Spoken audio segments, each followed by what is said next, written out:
All right. Episode we don't know because we've stopped counting. There are so many. Are you guys ready? Yes, Ready. sir. All right. Our great topic for today is happiness as an empty nester. Okay? Mm-hmm. Because it's relevant to us. Not sadness. Ish. No, happiness. Happiness as an empty nester. There's too much sadness as empty nesters. No, happiness. And it's relevant because, so just for some quick background, I've had my daughters living with me forever, okay? I mean, they were living with me, of course, when I was married. Then when we separated back like 12 years ago, we were 50-50 for like 3 years. Then they all moved in with me full time. And then they've been with me full time. Olivia and Emma went away to college for 4 years, but they were home weekends a lot, summers. And I've had these kids with me since they came out, right? And it's not just them, by the way. It's their friends, right? I mean, we have dozens of people here some weekends and many, many weekends. Yep. And, you know, like, you go to bed at night, the kitchen's clean, you wake up in the morning, and there's shit everywhere, right? So I've been doing this forever. And what about you, Brandy? What's your situation? I have 3 kids that are slowly leaving the nest. One went away for undergrad. One went away for a semester of undergrad and came back. And then I have one that's leaving now. To go to school, to go right? to school. Yeah. And then so this, in about 2 weeks, you'll have 1 kid at home out of 3, right? Yeah. Yes, I do. Right. Yes, exactly. So, and now me, I'm an empty nester because I got that house and all my girls moved into it. It's like Yep. 20 minutes away. Yep. So now Olivia's still slowly transitioning out, but she's there all the time. Occasionally Yeah. she'll sleep here. Okay. But I'm an empty nester right now. And how's it going, Tom? It's going great. Listen, let me just say it's a little bit bittersweet Okay.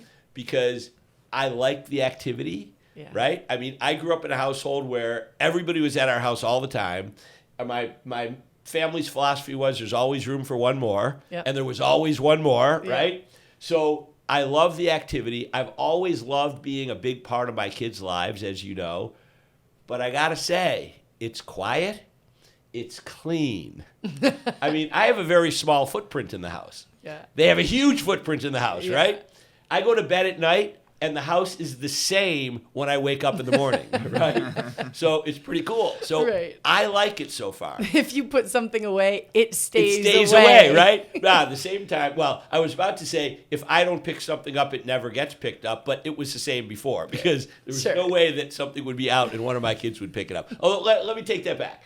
Emma does, and Ella particularly, they do occasionally clean the house. Like, Yeah. they'll be like, okay, I'm going to clean today. Yeah. But for the most part, the house is a mess. But now it's pretty neat. Yeah.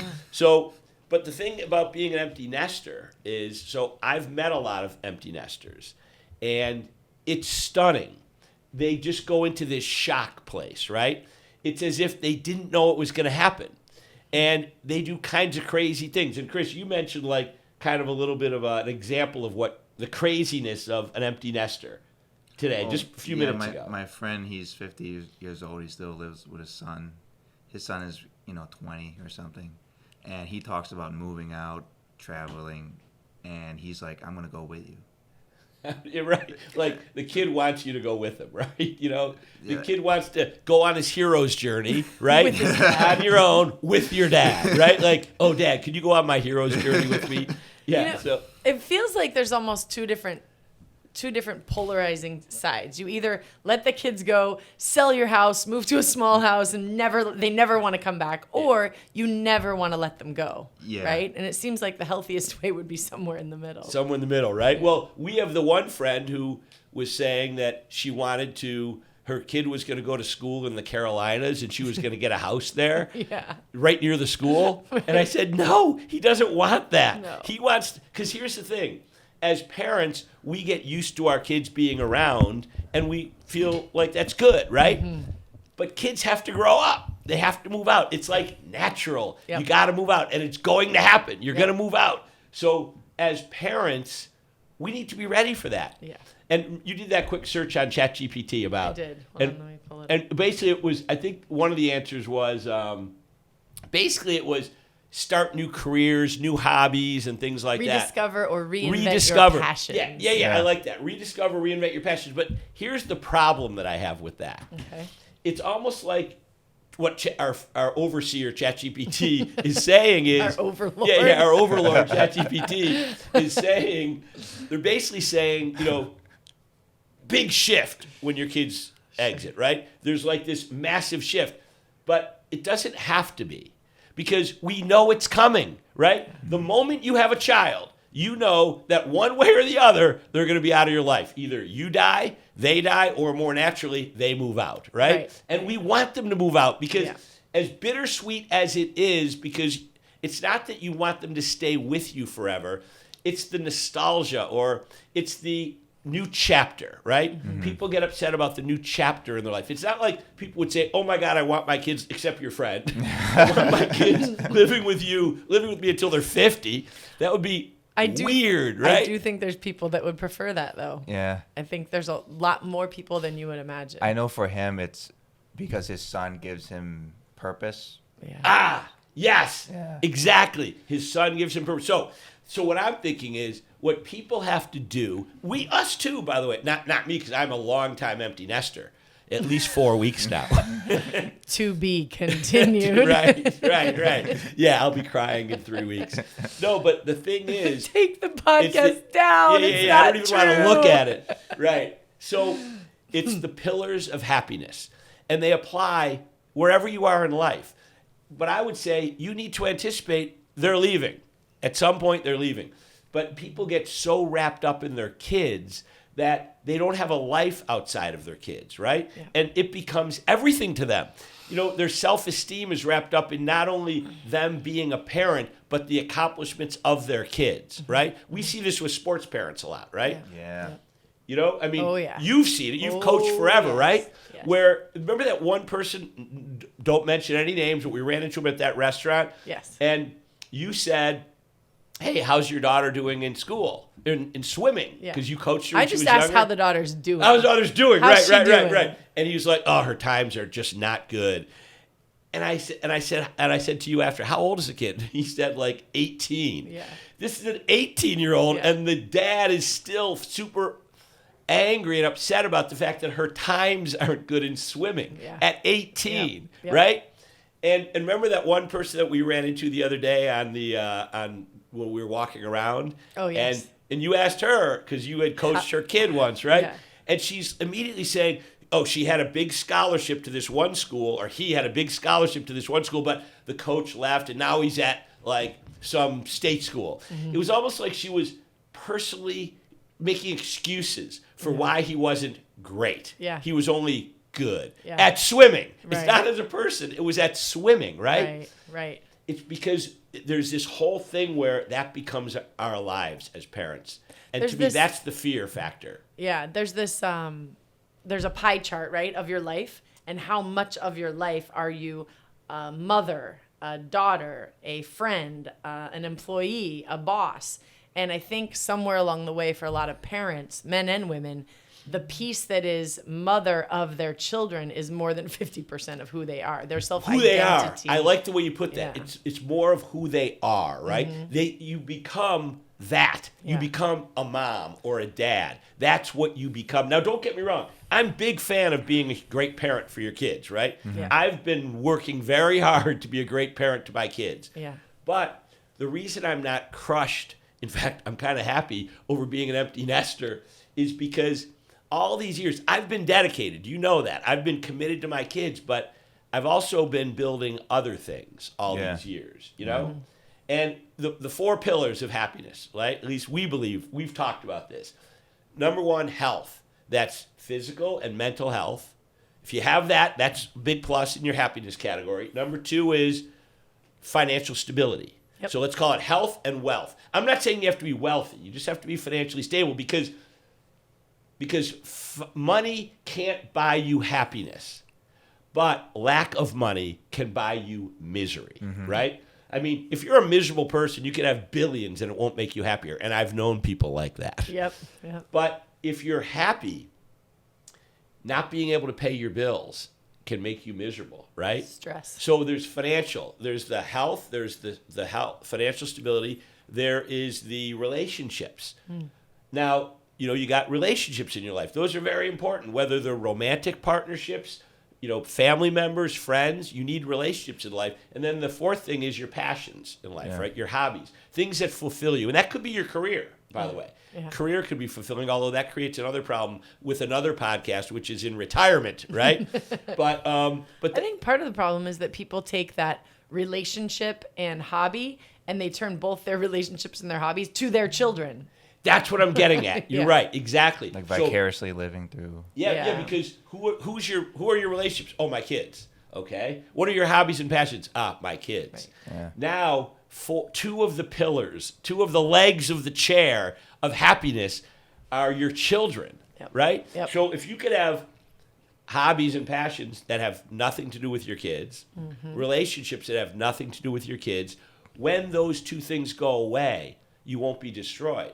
So what I would say is, unlike saying when you do the break, when they exit, start a new life, I would say keep your life while you have kids. It's difficult when they're younger, right. Because they take a lot more time, particularly if you're divorced or a single parent. But you can still have a life because, and that gets you. It's almost like transitioning to an empty nester should begin when you have kids. Well, they say that, right? They say that the process of your child becoming a full-grown adult begins, obviously the mother is carrying the child. Right. But from that day forward is every day is a step closer to them separating themselves from you. But if you don't do that until empty nest, that's a huge shock. You're ripping out a piece of your heart versus slowly letting them become more independent. As they gain their independence, you gain your independence back. Yeah, you should be. Slowly. You should be. That way it won't rip, ripping your... Well, that's the tragic irony, if you will, is that the kids are transitioning out. Yes. They start transitioning out the moment they come out, right? Yep. They do. Look at, when are you tighter to your mom when you're in the womb, right? You are tight, right? Right. You they can't two do are united. anything without you. Right. But as soon as they come out, now they're going in the basket. It's like, now you got to carry that basket around, right? Yeah, What I noticed with the two of you is that, as opposed to my friend, is every time I hang out with him, it's like him slapping a picture of his son at my face. Yeah, right. It's like, oh my gosh. He's punching you in the face with news of his son. Yeah.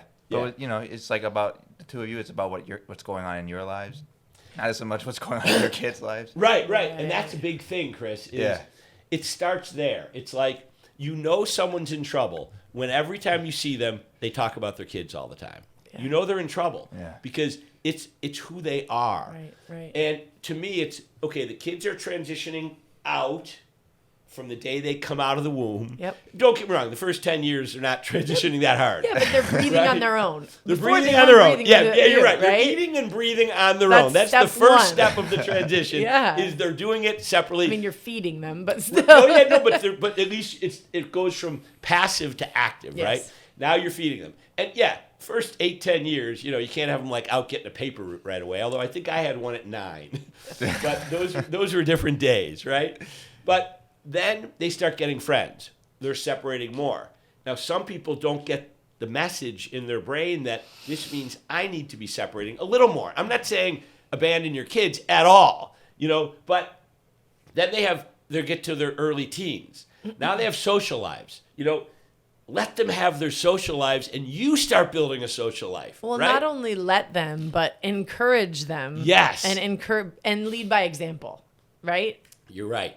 You also, it's almost like the parents and kids should be transitioning at the same time. Yeah. So by the time they're 17 and they got a car, they're doing their job, they're hanging out with their friends, they're not around that much. Well, as parents, we shouldn't be either at that point, right? Don't get me wrong. I'm still available. They call me, and you know how I was when my kids were in their teens.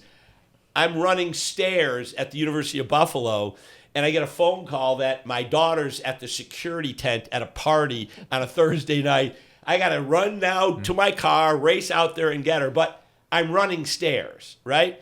I'm having a life, right? You're not sitting at home waiting by the phone for one of them to need you. Exactly. So it's like the transition should be simultaneous, very slow for both parties. You know, both parties. The parents are one party and the kids are the other party. Yeah. But the transition has to happen. And if you can maintain those four things, number one, stay fit.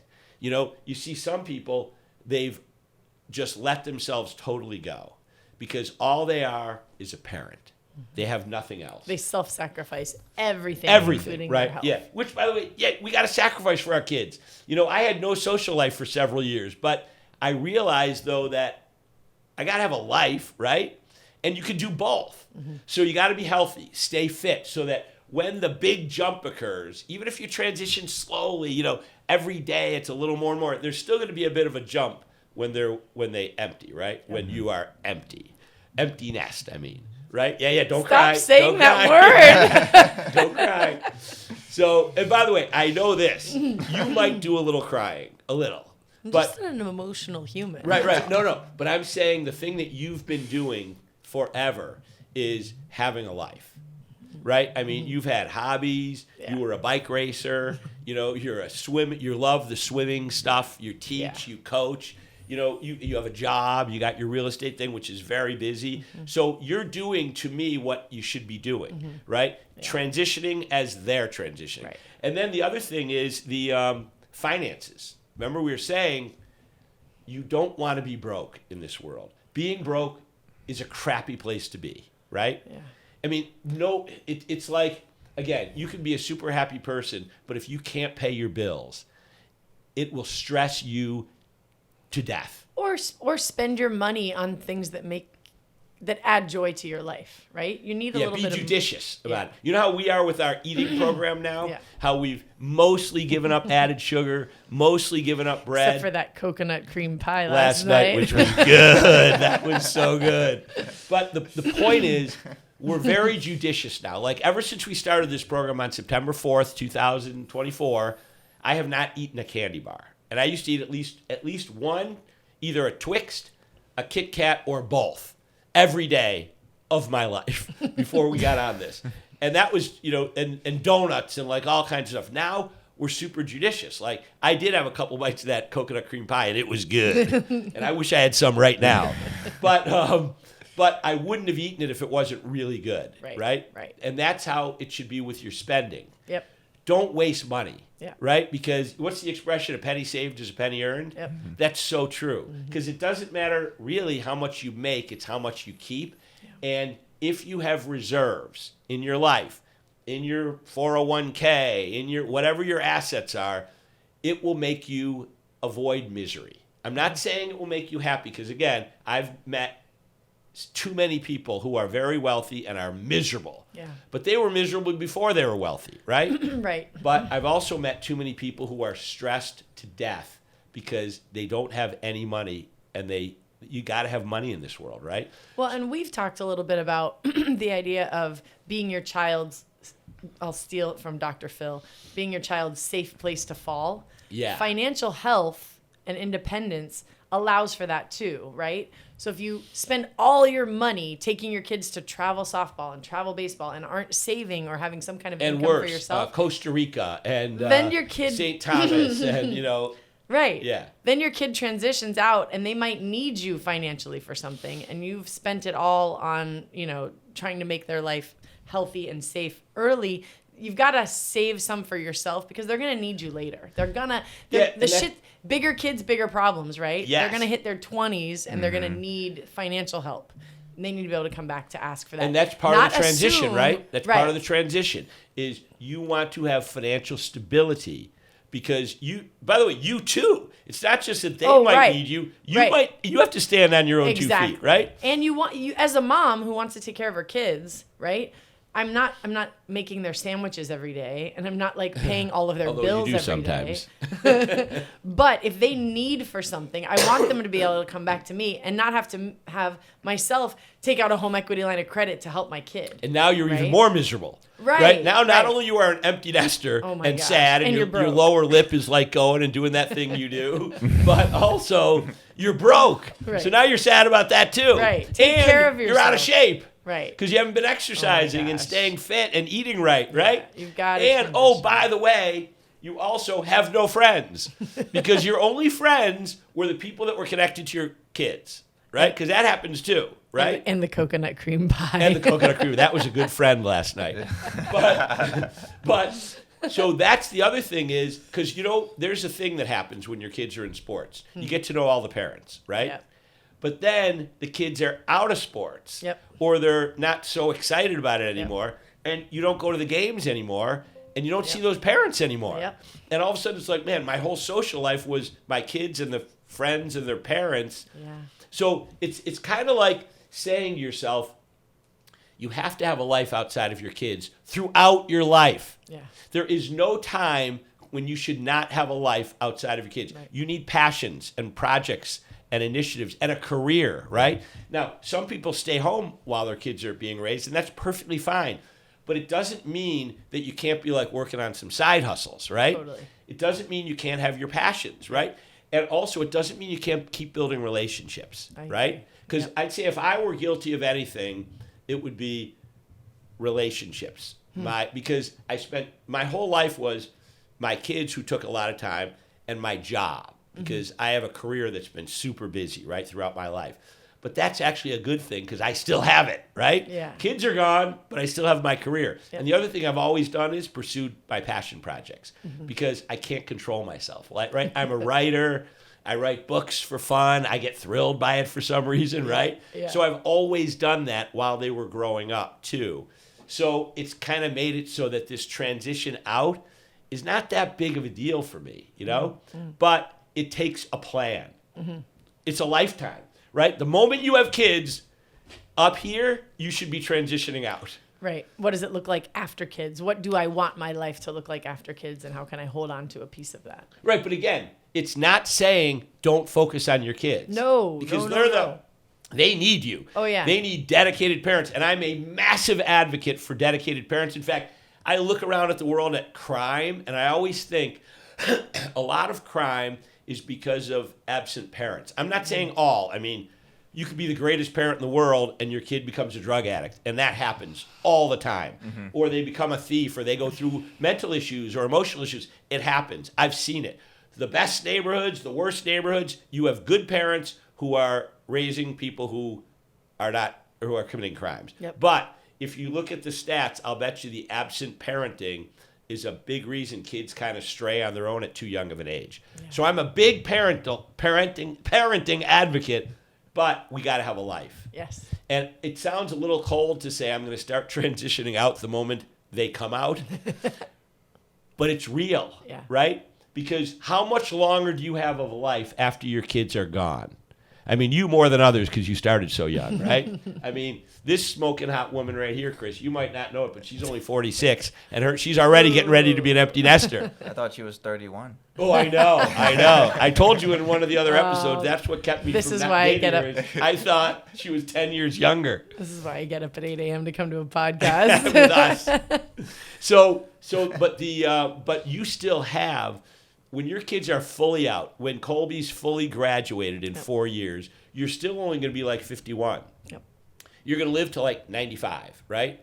Let's see how many plan. that is. Let's do the math. 61, 71, 81, 91. That's 44 more years of life as an empty nester. That's a whole lifetime, right? Right. So it's and how long are you not an empty nester? 21? Right. So think about that. You're going to be an empty nester twice as long as you are a day-to-day parent. You're still a parent, Right. but you're not a day-to-day parent once they move out, right? Yep. I mean, shit, my kids just moved out a few weeks ago, and I only hear from, I still hear from every day, but it's a quick phone call as opposed to all the time. You know what I mean? Yeah. So it's real that we should be transitioning out the moment we have kids. I agree. Slowly, tiny Yes. bits, keeping our lives Yep. and all that stuff. And here's the other thing that's kind of scary that we know about. Chris, you don't know about it, and hopefully you never will. And that is you have a crap marriage, right? Oh, yeah. So you have kids and you don't have a good marriage, right? Although time's out. Yeah. Let's talk about that for a You mean moment. Chris? He'll have one too? No. You're saying Chris will definitely have one? I get it, Chris. You're going to have a bad marriage. Brandy, you're totally right. No. I'm wondering if the not so great marriage allowed you to continue more with your work and hobbies. Does it make it leaving the empty nest easier? Oh, that's really interesting. In Yeah. other words, did it support my transition? Yeah. Because if I had a great marriage, it might have been my marriage, my kids. Yeah. Although I disagree with what I just said, because if you have a great marriage, you have to work on that, right? Just like you were saying, you have to work on staying engaged with your hobbies, developing relationships. A marriage is a relationship that you could have been doing. Right. But if you have a bad marriage for whatever reason and you are in the household, it is hidden a bit because you have kids. Oh, yeah. It's buffered. It's buffered. That's a good word for it. Because if you have kids and you have a bad marriage, you still have your kids to talk about with your partner, Oh, right? 100%. And it becomes almost a transactional Yes. marriage, right? Yeah. What are we doing today? What's on the calendar? Can you take them here? Can you take them here? And that keeps your marriage going. Yeah. But then at some point, you start thinking, holy shit, when they leave, it's just going to be the two of us. What then? Yeah. Right? Oh, yeah. So what I would say is start transitioning out of that too. If it's bad, don't get me wrong. I want you to have a good marriage. Chris, I want you to have a good marriage one day, right? I really do. And I think you will because you're a great guy. Thank you. But you might not because like half the marriages in the Statistically, U.S. fail. it's not in Statistically, my you might favor. not, right? In fact, half fail and half don't, or half fail and end in divorce, and half fail and end in a bad marriage that doesn't end, right? What's worse there? Right, but it's so I guess my point is there's a lot of bad marriages out there that are buffered by the kids. And then when the empty nest starts, wow, that's a shock because now you don't have your kids, you haven't transitioned out, and you're with somebody that you don't want to be around, right? Yeah. So what I would say is if you are in a bad marriage, transition in that way too. And I would do, you know me, I'm a peaceful divorce guy, right? Yep. I would say, let's have a discussion. Yeah. This marriage sucks, right? We both agree this marriage sucks. Yeah. If we can work on it, great, but we've tried. Yeah. Now we have the kids here. And some people believe you should stay together till the kids leave. I'm not a believer in that, but it's totally rational and reasonable. If that is your belief, what you should say to each other is, look, let's make sure that we have lives that we can transition out of when we depart each other and the marriage. But be good if you don't have to exit both at the same time. You'll probably right? scar your kids too if they see a bad. Then it's marriage. bad, exactly. Yeah. That is a big reason why it's another podcast, right? Another YouTube show is, does it hurt your kids more if you stay for the kids and have a bad marriage that you're role modeling or not? But that's a different event. But I would say that transition should occur too. I mean, it's planning ultimately, right? Yeah. Yeah. And a completely separate YouTube show, but very similar, is The Retiree, right? Because it's kind of the same thing. You go through empty nester, now you're chugging along, working, and maybe you dove into work more because you're an empty nester, and then you retire one day. And I haven't done it. I probably won't do it for a long time. I'll probably do it a week before I die, but then I'll just watch Netflix for a full week in a diaper when I'm like 94. But anyway, hopefully. But anyway, the retiree syndrome. Whoa, we're going to talk about that. Okay, later. yeah, that'll be a different podcast. But the retiree syndrome is probably similar, right? People should also be transitioning in the same way. What am I going to do at the end of this career? And that's hard to do because you're like, my God, I got to put everything into my career or I won't succeed. Right. I won't have financial security, right? Right. But you can't give up your health.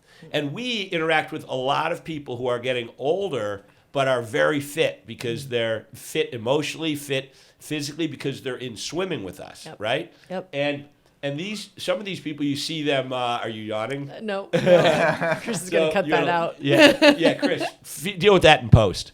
But anyway, we see this all the time, and I see a lot of people at Tim Hortons, at my Tim's, and they retire, and Tim Hortons is like their country club, right? I mean, they go there, they got their buddies, they chit-chat 2-3 hours sometimes, but it gives them fulfillment. You know, they have friends. In retirement, they have friends and things to do. Yeah. And they're always busy, by the way. They start their day at their country club, which is Tim Hortons. But they always, and I got to know a lot of these people because they'll pop over and say hello to me while I'm working. And I'll be like, hey, so what are you doing today? They got stuff lined up that they're doing. They've transitioned out right. Yeah. But certainly with respect to your empty nest syndrome. And then maybe there would be no empty nest syndrome. I think empty nest syndrome can be cured with planning. Ooh, I love that. Right? I love it. Maybe that's a great way to end our podcast. think Empty that's nest syndrome can be cured with Planning. planning. Yes. All right. Great Is that a job. wrap? That's a wrap. That's a wrap. All right. Excellent.